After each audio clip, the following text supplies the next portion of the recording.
তেল বাজারে মূলত চারটা কোম্পানি সরবরাহ কার্যক্রম পরিচালিত করে: বসুন্ধরা, সিটি, মেঘনা এবং টিকে গ্রুপ। আপনারা দেখবেন যে তেলের বাজারে আমাদের এই মুহূর্তে তেলের কনজাম্পশন প্রায় 60% হচ্ছে পাম অয়েল। এটা সরকার নির্ধারিত মূল্য থেকে আরও 20-25 টাকা কমে বিক্রি হচ্ছে।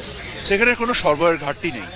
সয়াবিন কেন্দ্রিক একটা সরবরাহ ঘাটতি রয়েছে বাজারে, যেটাকে অস্বীকার করার কোনো জায়গা নেই, এবং আমরা আশা করছি আজকে থেকে এটা সরবরাহ ব্যবস্থা উন্নতি হচ্ছে।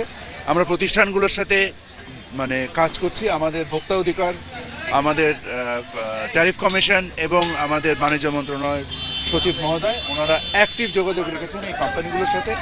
আশা করা যায় যে আজকাল থেকেই আল্লাহর রহমতে সরবরাহ ব্যবস্থায় উন্নতি ঘটবে, এবং সয়াবিনের যে আপৎকালীন যে সরবরাহের যে সামান্য একটা পার্থক্য রয়েছে, বা কিছুটা পার্থক্য রয়েছে, সামান্য না, কিছুটা পার্থক্য রয়েছে, এই পার্থক্যটা ইনশাল্লাহ আগামী 2-3 দিনের মধ্যেই মিটে যাবে। স্যার, পাইকারি এবং খুচরা বিক্রেতারা মনে করছেন যে দাম বাড়ানোর একটা প্রবণতা লক্ষ্য করা যাচ্ছে, তারা হয়তো চাচ্ছে, যারা হচ্ছে নিশ্চয়ই, তাতে কোনো সন্দেহ নেই, কিন্তু আমরা সেইটা ঘটতে দিতে চাই না। আমাদের পরিশ্রমের উদ্দেশ্যটা হচ্ছে যে আমরা দাম বাড়াতে দিতে চাই না। দুঃখজনকভাবে তারপরে দাম বেড়েছে, এটাকে অস্বীকার করার কোনো জায়গা নেই। আমরা আশা করি যে এই ব্যবস্থাটা, দাম যেরকম সয়াবিনে বেড়েছে, আবার 25 টাকা সরকার নির্ধারিত মূল্য থেকে কম দামে পাম অয়েল বিক্রি হচ্ছে। সো দাম বেড়েছেও, দাম কমেছেও। আমরা আশা করছি সয়াবিনের দামটাও কমে আসবে। আমাদের যোগাযোগ সর্বস্বই হচ্ছে। এই মুহূর্তে তো চাহিদার একটা, যখনই কোনো জিনিসের চাহিদা হয় তখন একটা প্রেশারের কারণে দাম বেড়েছে। তবে কিছু ধরনের লেবুর দাম বেড়েছে, কিছু ধরনের লেবুর দাম স্থিতিশীল আছে। তো জেনারেলি শুধু যেটার দাম অনেক বেশি বেড়েছে ওইটার রেফারেন্স দেওয়া বা ওইটার বুনিয়াদে কথা বলাটা মেবি সবসময় রাইট না। এটা ভোক্তাদেরকে একটা রং ইনফরমেশন দেয়। আপনাদের সেই ব্যাপারেও একটুখানি সতর্কতা থাকা জরুরি বলে আমার মনে হয়। স্যার, আমার সহকর্মীর প্রশ্নটা আমি বুঝিয়ে স্যার, সর্বশেষ যেটা বলছিলেন যে পাইকারি এবং খুচরা বিক্রেতাদের অভিযোগ যে তাদের কাছে শুধু মনিটরিং করা হয়, কিন্তু যারা মিলগেট পর্যায়ে বা যারা রপ্তানিকারী প্রতিষ্ঠান রয়েছে সেই জায়গাগুলোতে যাওয়া হচ্ছে না। না, এই ধারণাটা সঠিক নয়। ফ্যাক্টরিগুলোর যারা এমডি, তাদের সাথে আমার ব্যক্তিগতভাবে মিটিং হয়, সচিব মহোদয়ের মিটিং হয়, ট্যারিফ কমিশনের চেয়ারম্যান সাহেবের মিটিং হয়। সো ডোন্ট থিঙ্ক যে আমরা, তারপরেও কেন স্বাভাবিক হচ্ছে না স্যার? যে বাস্তবতাগুলো আছে সব কিছু তো মিটিংয়ে শেষ করা যায় না। যেগুলোর বাস্তবতা আছে,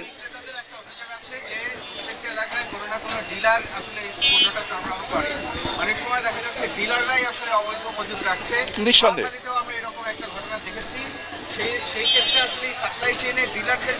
আমাদের সরবরাহ ব্যবস্থায় দেখেন ভেরি সিম্পল। আমি একটু করি স্যারকে সাহায্য করি।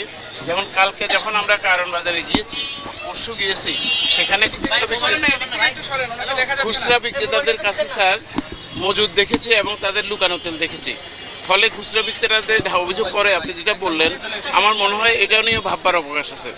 আবার কালকে ঢালাওভাবে এটা বলার সুযোগ নেই। আবার কালকে আমরা পাইকারদের কাছেও গিয়েছি, পাইকারদের কাছে গিয়ে অভিযান চালিয়েছি, ওদের দেখেছি। না, সেটা আমরা এখন আপনি বললেন, আমরা অবশ্যই দেখব। না, এটা বলছি তো শুনলাম। আপনারা এই পিছনের দোকান থেকে, এই যে দোকান থেকে আমি বের হলাম, তার কাছে আধা লিটারের তেলের বোতল 6 দিন আগের স্টক, সে বলতে 6 দিন ধরে বিক্রি হয়নি।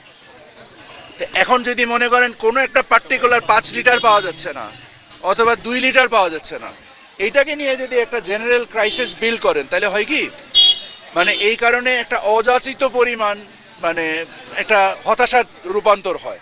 তো আমি আপনাদের মাধ্যমে অনুরোধ করব, সরবরাহ ব্যবস্থায় যে ঘাটতিটা আছে, আশা করা যায় আজ থেকে ইনশাল্লাহ অবস্থার উন্নতি হবে। এবং কিছু কোম্পানি আমি জানি তারা আমাদের কাছ থেকে অনুমতি নিয়ে সরাসরি নিজেরাও ট্রাক সেল করছে, ভর্তুকি মূল্যে না। আমরা যেটা টিসিবির আন্ডারে ভর্তুকি মূল্যে করি, তারা বাজার মূল্যে ট্রাকে মাল বিক্রি করছে। ওটাও নিশ্চয়ই আপনারা এখানে কিছু মিডিয়াও কভার করেছেন, সেগুলো নিয়ে কভার করেন যে বাজারে চাহিদাকে, সরবরাহ ব্যবস্থাকে সহজ করার জন্য কোম্পানি কর্তৃক বাজারে পণ্য বিক্রি করছে। কারণ আমরা তাদের সাথে এঙ্গেজ হচ্ছি, একসাথে সংযুক্ত থেকে বাজার ব্যবস্থাকে শুধু তেল কেন্দ্রিক না, আমাদেরকে তো শুধু তেল কেন্দ্রিক নিয়ে চিন্তা করলে হয় না, আমাদেরকে সামগ্রিকভাবে বাজার ব্যবস্থাপনা নিয়ে চিন্তা করতে হয়। এবং সকল কিছু নিয়ে চিন্তা করে আল্লাহর রহমতে আল্লাহ তাআলা বরকত দিচ্ছেন। আশা করি এই তেলের সংকটটাও সহসা মিটে যাবে ইনশাআল্লাহ। আসসালামু আলাইকুম।